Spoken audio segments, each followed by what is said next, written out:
মুসা নবীর উপরে আমার আল্লাহ তাওরাত কিতাব কিন্তু একসঙ্গে নাযিল করেছে। একটু খেয়াল করে দেখুন, আমার মুসা নবীকে তোর পাহাড়ে দেখে নিয়ে তাওরাত কিতাবের সঙ্গে বাইন্ডিং আকারে আমার আল্লাহ মুসা নবীকে দিলেন। মুসা পয়গম্বর যান, তাওরাত কিতাব নিয়ে যান। তাওরাত কিতাব নিয়ে গিয়া উম্মতদের কাছে তাওরাত কিতাব পড়ে পড়ে আপনি শুনাইয়া উম্মতদেরকে আমি রবের প্রতি আহ্বান করুন। শুধু তাই না, আরেকটি আসমানের শ্রেষ্ঠ গ্রন্থ, এটার নাম জাবর। আরে মুমিন, সেই জাবর কিতাব পয়গম্বর দাউদ নবীর উপরে আমার আল্লাহ নাযিল করেছে। দাউদ নবীকেও আমার আল্লাহ একসঙ্গে আসমানি গ্রন্থ জাবর কিতাব আমার আল্লাহ দিয়েছে।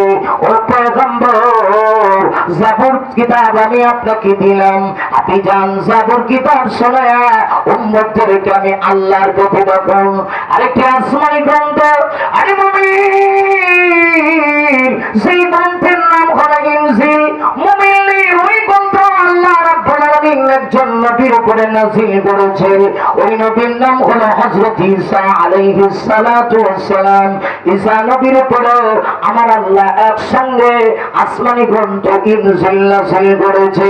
কিন্তু কোরআন শরীফ এটা এমন এক কিতাব, এমন দামি কিতাব, এমন দামি কিতাব, মুমিনরা আমার আল্লাহ একসঙ্গে নাযিল করে নাই সময়ের ব্যবধানে। প্রায় 30 বছরই বিভিন্ন প্রেক্ষাপটে বিভিন্ন সময়ে আমার আল্লাহ বিশ্ব নবীর উপরে কোরআন নাযিল করেছে। আর এই কোরআন নিয়ে আসতে গিয়া আল্লাহ ফেরেশতা হযরত জিবরিল আলাইহিস সালাতু ওয়াস সালাম আমার আপনার নবীর কাছে, আমার আপনার নবীর জীবদ্দশায় একবার দুইবার না 24,000 বার হযরত জিবরিল আমার নবীর কাছে আগমন করেছে। সুবহানাল্লাহ, আওয়াজটা আমার বেশি ভালো লাগছে না, আর একটু জোরে করেন না সুবহানাল্লাহ, আরো জোরে করেন সুবহানাল্লাহ।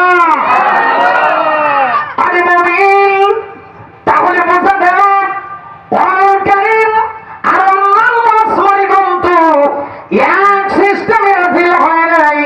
কারণ কোরআন দামি, কোরআন পাওয়ারফুল কিতাব, ওয়াহির মাধ্যমে নাযিল হয়েছে।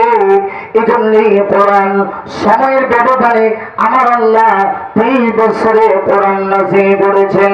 আমি যেই কথাটা বোঝাইতে চাই, কোরআন নাযিলের সূচনা লগ্নে একেবারে সর্বপ্রথম কোরআন শরীফের একটা সূরা, যে সূরার নাম সূরা আলাক। আসেনি? আলাক আল্লাহ কত? এই গাজীপুরের মানুষের ইমান একটু দুর্বল। যত দিন যাচ্ছে মুসলমানের আওয়াজ দুর্বল হয়ে যাচ্ছে। আরে আমরা তো বিড়ালের জাতি না, আমরা বাঘের জাতি, আমরা সিংহের জাতি। ঠিক বাড়ি করবেন সকলে একসঙ্গে, শরীরের শক্তি এক জায়গায় করে ঠিক বলতে পারেন না, যদি আওয়াজ করে বলুন ঠিক কিনা। আজ দুর্বল হয়ে যাচ্ছি আমরা। একটু খেয়াল করে কোরআন শরীফের সর্বপ্রথম একটি সূরার 5টা আয়াত নাযিল হলো। সূরার নাম হলো সূরাতুল আলাক। আরো জোরে বলেন, ইকরা বিসমি রাব্বিকাল্লাযী খালাক, খালাকাল ইনসান। আল্লাহু আকবার। এরকম আওয়াজ হয়? শাহজালাল করোনার আওয়াজ দিয়ে বলেন আল্লাহু আকবার। ইকরা বিসমি রাব্বিকাল্লাযী খালাক, খালাকাল ইনসানা মিন আলাক। আল্লাহু আকবার। ইকরা রাব্বুকাল আকরামুল্লাযী আল্লামা বিল কলামি, আল্লামাল ইনসান, আল্লামাল ইনসানা মা লাম ইয়ালাম। আল্লাহু আকবার। আরে মুমিন, কোরআন শরীফের সর্বপ্রথম সূরা আলাকের 5টা আয়াত আমার আপনার নবীর উপরে নাযিল হয়ে গেল। এইগুলাই হলো সর্বপ্রথম নাযিলকৃত আয়াত। এই 5 আয়াতের প্রথম আয়াতে আল্লাহ বলেন, প্রথম বাক্যে বলেন ইকরা, নবী গো আপনি পড়ুন। কান্নানো পড়বেন। হযরত জিবরিল যখন এই সূরা নিয়ে আমার আপনার নবীর সামনে আসে, হযরত জিবরিলের কত পাওয়ার, হযরত জিবরিলের গায়ে কি পরিমাণ শক্তি হতে পারে। সমস্ত ফেরেশতাদের সর্দার হযরত জিবরিল আমার আপনার নবীর কাছে আসলো। আমার আপনার নবীর কাছে এসে হযরত জিবরিল ডাকতে বলে, নবী গো আরে কি করো? আপনি পড়ুন। রাসূল বলেন, মা আনা বিকরিন, আমি পড়তে পারি না। হযরত জিবরিল আবার বলে ইকরা, নবী গো আপনি পড়ুন। রাসূল বলেন, মা আনা বিকরিন, আমি পড়তে জানি না। হযরত জিবরিল আবার কয়, নবী গো ইকরা, আপনি পড়ুন। এই কথা বলে হযরত জিবরিল আমার আপনার নবীকে বুকের ভিতরে জড়িয়ে ধরছে। জিবরিল তার বুকের সঙ্গে আমার নবীর বুকটা লাগায় এমন সজোরে নবীর বুকের সঙ্গে তার বুক লাগায়া হযরত জিবরিল বলে ইকরা বিসমি রাব্বিকাল্লাযী খালাক, নবী গো আপনি পড়ুন আপনার রবের নামে যিনি আপনাকে সৃষ্টি করেছে। আমার নবীর জবান চালু হয়ে গেল, এইভাবে কোরআন নাযিল হতে শুরু হয়ে গেল। সর্বপ্রথম সূরা আলাকের 5 আয়াত নাযিল হইল। এরপরে সূরা নূর থেকে আমার আল্লাহ কিছু আয়াত নাযিল করলেন। নাযিল করার পরে দেখা গেল কিছুদিন নবীর কাছে ওহীর দরজা বন্ধ হয়ে গেছে। না কিছুদিন চলে আমার আল্লাহ কোরআন নাযিল করে না। হযরত জিবরিল আমার নবীর কাছে আগমন করে না। হযরত জিবরিল যখন আসে নবীর কাছে যখন আগমন করে, এই খবরটা গোটা মক্কায় ছড়ায় গেল। তখনকার সেই সময়ে মক্কার ভিতরে দুইটা গ্রুপ ছিল, একটা ছিল আমার নবীর পক্ষে, আরেকটা ছিল নবীর বিপক্ষে। ওই গ্রুপের প্রধান ছিল নবীর চাচা, আপন চাচা, নাম ছিল আবু লাহাব। নাম কি? নাম শুনছেন আপনারা? নাম হলো আবু লাহাব। আমি আবু লাহাব কই না, আমি কই আবু লাহাব। কারণ কি, ইসলামিক দুশ্মন যারা আছে তারা একটু গোটা দিয়ে দেওয়া লাগবে। তার সঙ্গে বাস করি, কিছু তো বুঝি না। আমি কি গুরু সালাস করতেছি? আপনারা কি জিন্দা আছেন? তাহলে আওয়াজ বের হয় না কেন? ঠিক কিনা শুনে বলেন? ইসলামের দুশ্মন যারা আছে ওদেরকে গোটা দিয়ে বলতে হবে আবু লাহাব না আবু লাহাব।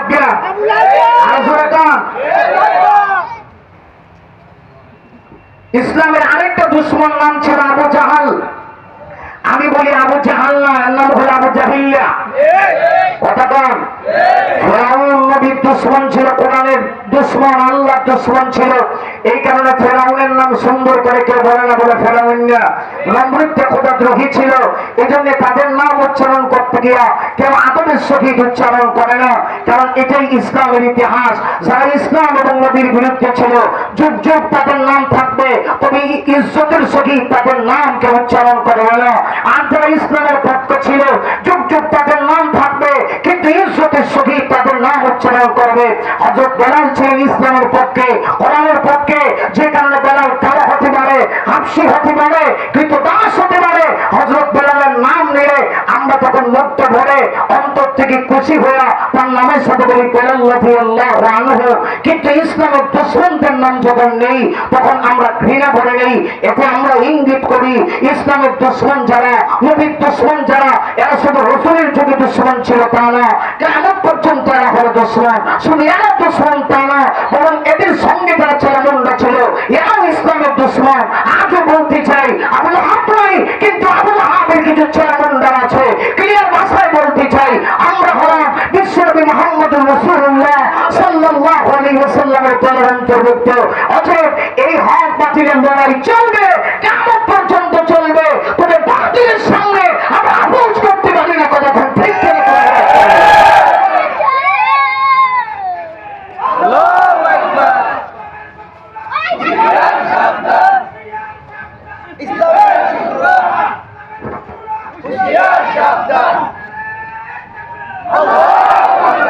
মাশাআল্লাহ। এই আওয়াজটা পিছন দিক থেকে একজন মানুষ দিল, সামনে কি কোনো মানুষ নাই? আফসোস লাগে, আক্ষেপ লাগে। দুটো যুবক দাঁড়ান তো দেখি।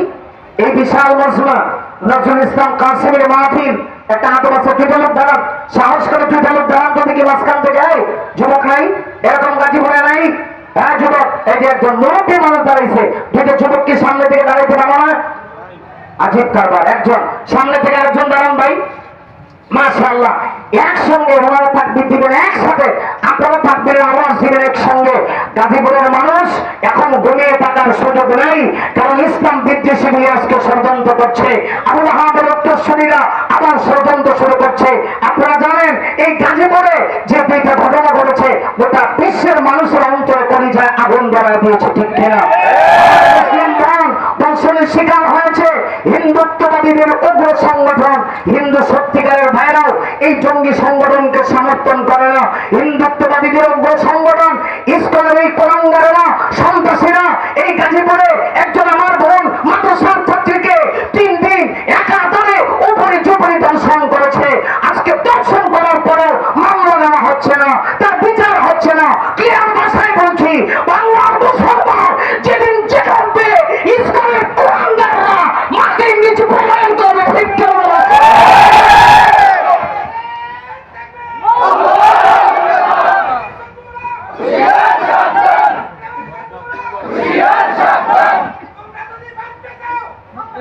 আল্লাহ কবুল করুক। সদর বলে আমিন, আরো জোরে বলে আমিন। বাস বাস বাস, বসেন। আমি তো মমিন সিংহে বসে কথা বলছি, এটা গাজীপুর, ঠিক কিনা? মমিন সিংহের ওয়াজ মাহফিলে শ্রোতারা ওয়াজ শোনে, কিন্তু আওয়াজ দেয় না। সুবহানাল্লাহ না, আলহামদুলিল্লাহ না, কিন্তু গাজীপুরের শ্রোতারা তো এমন দুর্বল হয় না। আপনারা এত দুর্বল। একজন মুরব্বী মানুষের ইমানি চেতনাটা কেমন, আপনাদের চেতনাটা কেমন? আমার ভাইরা, তাহলে বোঝা গেল নবীর যুগেও একদল ছিল নবীর বিপক্ষে, আজও আছে, কেন পর্যন্ত থাকবে। আর এমনকি রসুলের আপন চাচা, নাম কি? আবু লাহাব। সবাই বলেন নাম কি? আরেকবার আওয়াজ করে বলেন নাম কি? আবু লাহাব কোনদিন করবেন না, গোটা দিয়ে করবেন আবু লাহাব। বলেন আওয়াজ করে নাম কি? এটা ঠিক আছে, আবু লাহাব। কোরআন শরীফ একসঙ্গে তো নাযিল হয় নাই, দেখা গেল সূরা আলাক নাযিল হইল, সূরা মুত্তাফির নাযিল হইল। এরপরে কিছুদিনের জন্য আল্লাহ ওয়াহির বিরতিকাল দিলেন, ফিতরাতে ওয়াহি, ওয়াহির বিরতিকাল চলতেছে। কারণ ওয়াহির একটা পাওয়ার আছে, লোড আছে। কিছুদিনের জন্য ওয়াহি দরজা বন্ধ হয়ে গেল, তখন মক্কাতে আলোচনা শুরু হয়ে গেছে। শুধু আলোচনা মক্কার সাধারণ মানুষেরা করে তা না, বরং সবচেয়ে বেশি ভূমিকা নেতৃত্ব যিনি দেয় তিনি হল রাসূলের চাচা মিস্টার আবু লাহাব। আবু লাহাব বলছি, মুহাম্মদের কাছে যে একটা শয়তান আসতো না, নাউজুবিল্লাহ নিয়ে বাড়ি যান গা। হ্যাঁ, কিছু লোক নাউজুবিল্লাহ বলতে পারছি না, নাউজুবিল্লাহ নিয়ে বাড়িতে যান, জোরে কোন নাউজুবিল্লাহ। আবু লাহাব কয় কি, মুহাম্মদ সাল্লাল্লাহু আলাইহি ওয়াসাল্লামের কাছে যে একটা শয়তান আসতো, শয়তানটা কারে বুঝাইছে? হযরত জিবরীলকে। নবীর কাছে কোরআন নিয়ে আসে কে? জিবরীল কি শয়তান? বলেন নাউজুবিল্লাহ, আসতে দেবেন না জোরে। হ্যাঁ, আবু লাহাব মুহাম্মদ সাল্লাল্লাহু আলাইহি ওয়াসাল্লামের কাছে যে একটা শয়তান আসতো, এখন থেকে শয়তানটা আসে না। নাউজুবিল্লাহ। আরে আবু লাহাব এই কথা বলে তা না, আবু লাহাবের স্ত্রী নবীজির আপন চাচী, নাম ছিল উম্মে জামিল। উম্মে জামিল মনে রাখবেন, পুরুষ যদি দুশ্মন হয় এর সাথে মোকাবেলা করে পারা যায়, কিন্তু নারী দুশ্মন হইলে অবস্থা খারাপ। পুরুষের কেলেঙ্কারি থেকে বাঁচা যায়, নারীর কেলেঙ্কারি থেকে বাঁচানো একজন নারী যদি কেলেঙ্কারি করে, ষড়যন্ত্র করে, একটা দেশ ধ্বংস করে দিতে পারে। আর রাস্তাটা আশা করি আপনাদেরকে ওয়াজ করে বোঝানোর কোনো দরকার নাই। অতীতে যিনি ছিলেন এক্স, ছিলেন তো, হ্যাঁ, এক্স যিনি প্রধানমন্ত্রী ছিলেন, সাবেক যিনি ছিলেন, একটা দেশের পুরো 18 কোটি মানুষকে কষ্ট দেওয়ার জন্য একজন এরকম একজন ষড়যন্ত্রকারী মহিলাই যথেষ্ট, ঠিক কিনা? দেখা গেল আমার আপনার নবীর উপরে কোরআন যখন কিছুদিনের জন্য নাযিল হওয়া বন্ধ হয়ে গেল, নবীর আপন চাচা আবু লাহাব শুধু আপন চাচা না, নবীরা পঞ্চাশি উম্মে জামিল ষড়যন্ত্র শুরু করে দিল। একটা পর্যায়ে বন্ধু শুরু করছে, বুঝতে পেরেছি মুহাম্মদের কাছে যে একটা শয়তান আসতো, তার মানে হযরত জিবরীলকে শয়তান বলে, ওই শয়তানটা আর আসে না। বুঝতে পেরেছি মুহাম্মদের আল্লাহ এখন আর মুহাম্মদকে ভালোবাসে না, মুহাম্মদকে বলে গিয়েছে ইন্না মুহাম্মাদান কাদ খালা, মুহাম্মদের আল্লাহ মুহাম্মদকে ছেড়ে দিয়েছে, প্রত্যাখ্যান করেছে। এই কথাটা আমার নবীকে যখন বলতে শুরু করেছে, নবীজি কি পরিমাণ আঘাত পেতে পারে। আমার নবী নিজের জীবনের চাইতে আল্লাহকে ভালোবাসে, আর স্বয়ং আল্লাহ তার হাবিবকে সবচাইতে মহব্বত করে। আরে নবীর শোনো, এই পৃথিবীর জমিনে আমার আল্লাহ যত নবী রাসূল প্রেরণ করেছে, সকল নবীরা এসে আল্লাহকে খুশি করতে চেয়েছে। ইব্রাহিম খলিলুল্লাহ আগুনের ভিতরে চাপ দিয়া আল্লাহকে খুশি করতে চেয়েছে। ইউনূস পয়গম্বর মাছের পেটের ভিতরে গিয়া আল্লাহকে বলে নাই। হযরত ইউনূস নবী মাছের পেটের ভিতরে তিনটা অন্ধকারের ভিতরে তিনি আল্লাহকে স্মরণ করেছেন। সাধারণ কথা না, হযরত ইউনূস নবীকে এক বিশাল মাছ যখন পেটের ভিতরে ঢোকায় দিল, ইউনূস পয়গম্বর মাছের পেটের ভিতরে চলে গেলেন। আল্লাহ মাছকে অর্ডার করে দিলেন, সাবধান আমার পয়গম্বরের সঙ্গে বেয়াদবি করিস না, আমার পয়গম্বরের যেন কোনো কষ্ট না হয়।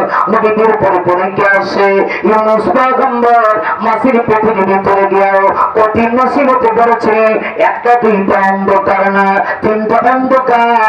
একটা হলো মাছের পেটের অন্ধকার, আরেকটা হলো রাতের অন্ধকার, আরেকটা হলো সমুদ্রের নিচের তলদেশের অন্ধকার।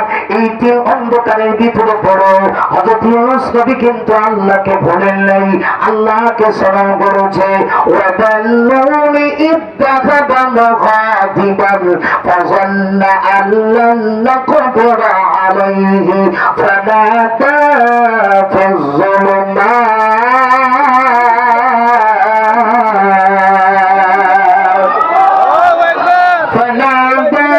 الظُّلُمَاتِ أَن لَّا إِلَٰهَ إِلَّا أَنتَ سُبْحَانَكَ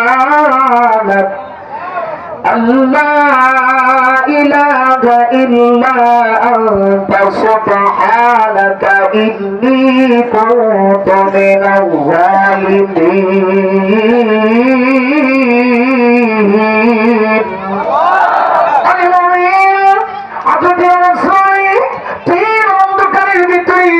নিমজ্জিত হওয়ার পরেও তিনি কিন্তু আল্লাহকে ভুলেন নাই। ইউনূস নবী আয়াতে কারিমাটা পড়তে শুরু করলেন, লা ইলাহা ইল্লা আনতা সুবহানাক।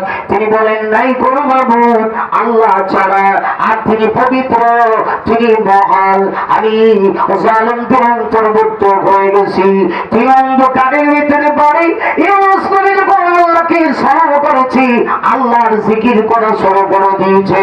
আল্লাহ তখন জবাব দিয়া বলেন ফাস্তাজাবনা লাহু, অতঃপর আমি ইউনূসের ডাকে জবাব দিলাম। ইউনূস আমাকে স্মরণ করেছে, তার স্মরণে আমি আল্লাহ জবাব দিলাম। না শুধুমাত্র জবাব দিয়েছি তা না, ওয়ানাজ্জাইনাহু মিনাল গাম্মি, আমি ইউনূস পয়গম্বরকে মাছের পেট থেকে নাজাত দিলাম। শুধু নাজাত ইউনূস নবীকে আমি দিয়েছি তা না, আল্লাহ কোরআনে আয়াত নাযিল করে নবী কি জানায় দিয়েছেন, কাযালিকা নুনজিল মুমিনিন। ঠিক এমনি ভাবে কিয়ামত পর্যন্ত মুমিনেরাও যদি বিপদে পড়ে ইউনূস নবীর মতো আমাকে স্মরণ করতে পারে, আমি আল্লাহ তাদেরকে তাকে জবাব দেব, তাদেরকে কঠিন মুসিবত থেকে আমি আল্লাহ হেফাজত করব। আমি যে কথা বোঝাইতে চাই, আরে ইউনূস নবী মাছের পেটের ভিতরে গিয়ে আল্লাহর ভালোবাসার পরীক্ষা দিয়েছে। অসংখ্য নবীরা আল্লাহর ভালোবাসার পরীক্ষা দিয়েছে, কিন্তু আপনার আমার নবীর সম্মান এত বেশি। নবী যখন কষ্ট পায়, আল্লাহ নবীকে খুশি করার জন্য কোরআন শরীফের সূরা নাযিল করে। মক্কার কাফেররা, বিশেষ করে আবু লাহাবের স্ত্রী নবীর চাচা চাচি ডাক দেয়া দাও, বুঝতে পেরেছি মুহাম্মদের আল্লাহ এখন আর মুহাম্মদকে ভালোবাসে না। আর নবী বড় কষ্ট পাচ্ছি না, বরদাস্ত করতে পারেন না, নবীজি আকাশের দিকে তাকাইয়া আমার নবী অপেক্ষা করে তখন আমার আল্লাহ জিবরিলকে পাঠায় দেবে। আমার নবী অপেক্ষা করে আকাশের দিকে তাকাইয়া ওয়াজল নয়নের চোখের পানি ছেড়ে দিয়ে আমার নবী শুধু হাওমাও করে কাঁদে, আমার নবী শুধু কান্না করে। আমার নবী আকাশের দিকে তাকাবা